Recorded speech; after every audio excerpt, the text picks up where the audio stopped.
When did making plans get this complicated? It's time to streamline with WhatsApp, the secure messaging app that brings the whole group together. Use polls to settle dinner plans.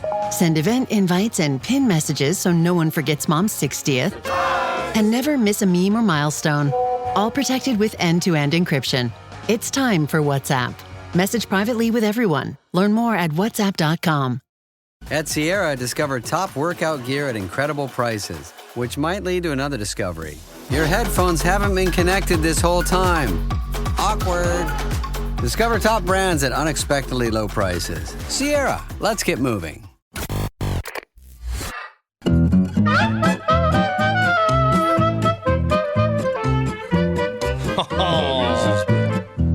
Against the spread. Against the spread. Against the Spread is presented by DraftKings. DraftKings, the crown is yours. Roy, take it away. All right, we got Yankees at Astros tonight. The Yankees have won 8 out of the last 9 games. They have covered the run line in Houston in the last 9 games against the Astros in Houston, and they are 54-33 against the spread on the road after playing the previous day. So go with the Yankees. They are the favorites tonight. Run the half against the spread. All right, the NFL dance starts tomorrow. Did you know that? You finally figured it out. We got Thursday Night Football. The reigning champs, Philadelphia Eagles, are playing against the Dallas Cowboys. Again, it's at Philly, but 8.5 is the spread. Dallas is going to be a better team this year than they were last year. Obviously, they didn't have Dak for a bunch, but I think 8.5 points early, the first game of the season, is way too many points. I think the Cowboys' offense is going to be a lot better than it was last year. Added George Pickens. They don't really have a running game. Dak Prescott's going to throw about 67 times with Brian Schottenheimer.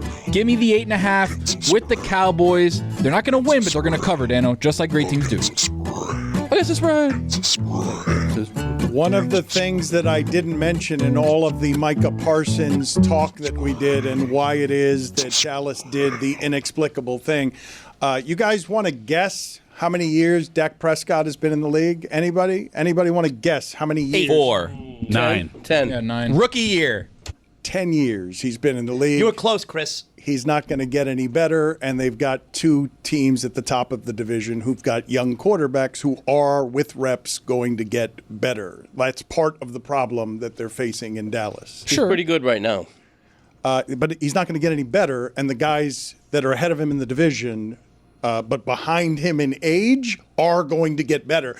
Dak Prescott is past his prime. And he makes a lot more money than those quarterbacks. I don't, that's right. That's the other thing. I don't even mean it as an insult. I just mean it's a problem that Dallas has. He could have a career year this year, though. Like, this could be the year with George Pickens, with CeeDee Lamb, Jake Ferguson. Again, lack of a running game. Like, he could be throwing the ball big time 500 times a game. And it's also going to be 25 interceptions if he's doing that. That kind of thing.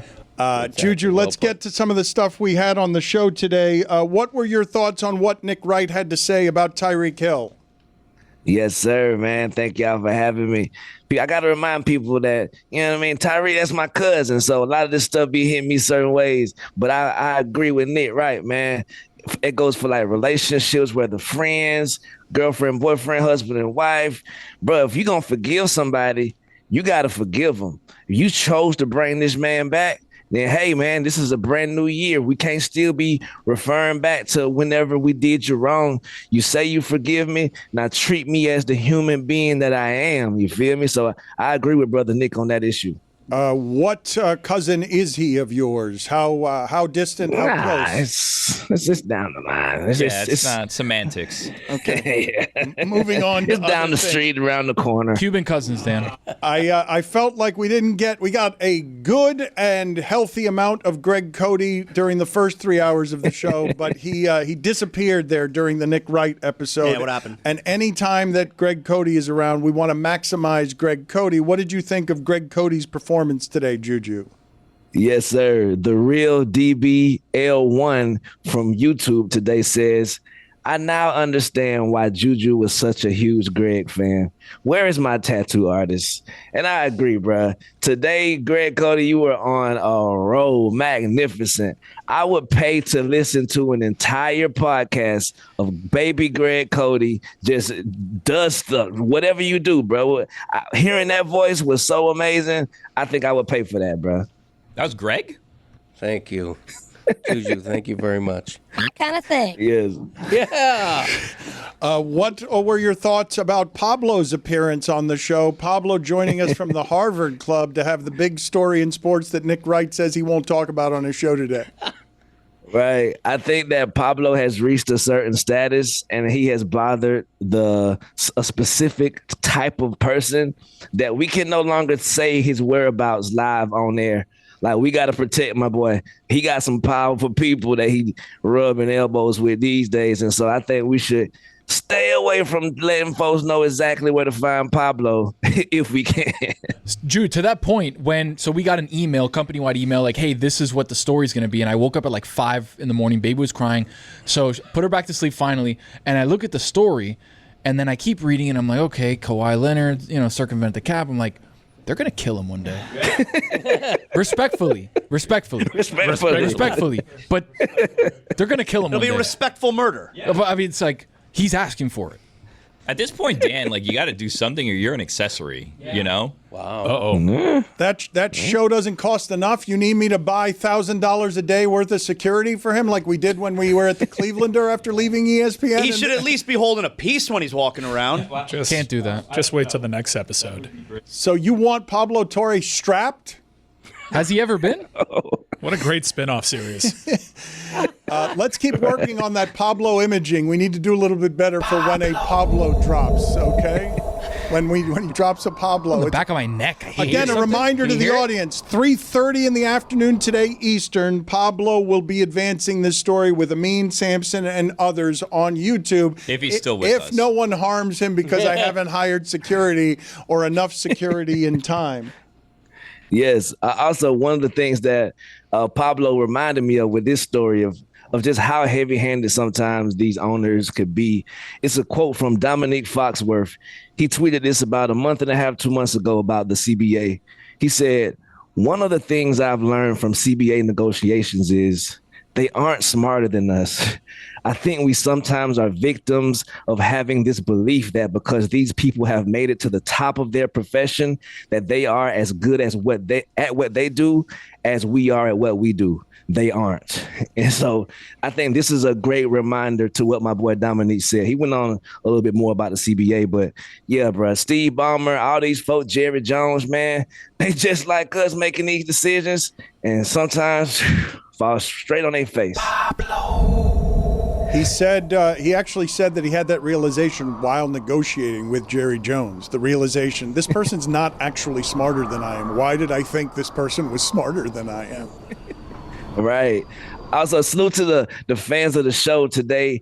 I'm going to stay on this topic right now just because I never have a chance to do this. Casey Braun, also Ryan Gully Branchard from Twitter. They always send me great jerseys, you feel me, since I got my jersey stolen in the airport. But a brother named Gabe Renizo, salute to whoever you are. He sent me a quality Dominique Foxworth jersey, bro, in the mail. I got to give this brother a shout out because it's one of the best jerseys I ever got in my entire life. Also, he sent, come on, man. You got to know, man. Andrew Hawkins, I see you, bro. Salute to Gabe Renizo. Salute to Gabe Renizo. Salute to you, brother. That's Rage Against Twitter. That's the Gabe that helps us with our suey. Shout out to that Gabe. Bruh, that brother sent me 2 of the best jerseys I done had, man. Salute to Gabe. Wow. You got to know. At Batard Show is how it is. You vote on the polls. Let's update some polls. JuJu, what do you have for us today? Yes, sir. Did Mike McDaniel rig the Dolphins captain vote? 86% of the audience says yes, he did. It's possible. Also, rest in peace to Stream East. Man, lost a good one today. R.I.P. The MMA fans knew. Allegedly. Right. Allegedly. Yeah. Does everyone like coffee? 61% of the audience says no, they do not. Me neither. Stuff poop. Did you ever think that Mark Whipple was going to be the next big thing? 88% of the audience says no, they did not. Oh, those are liars. Also, take the time right now to promote DLS Hoops right now. I got a brand new co-host, man, a permanent co-host now. The show is finna go from 0 to at least around 27. So please, DLS Hoops, check us out. Do you eat the whole shell when you eat a peanut? 89% of the audience says no, they do not. Of course not. 11% though. The Kiki way. Right. And the last poll, has Pablo Torre eaten one single peanut in the last 30 years? Pablo. 65% of the audience says no, he has not. And those are your polls. Close. Any last thoughts here, Cody? The Greg Cody Show featuring Greg Cody is out now. Any last thoughts? We didn't promote that today, and I know you were here only because you want that promotion. Thank you for the mention of my podcast. Go inside the PFPI Fantasy Draft exclusively on the Greg Cody Show podcast. Gigi, JuJu was in. Gigi's mom's best friend was in one of our other leagues, and we're happy about that. How about that? Yes, sir. Come on, man. That's right. Let's go. Greg, with the popularity and success of all these leagues, have you ever considered having a preseason gala as well? You know what? That's a great idea. I'm going to bring that up at the next board meeting. It's fine. No, let's do that. The next board meeting? Idea. You're spelling that Bored because of how your family members react.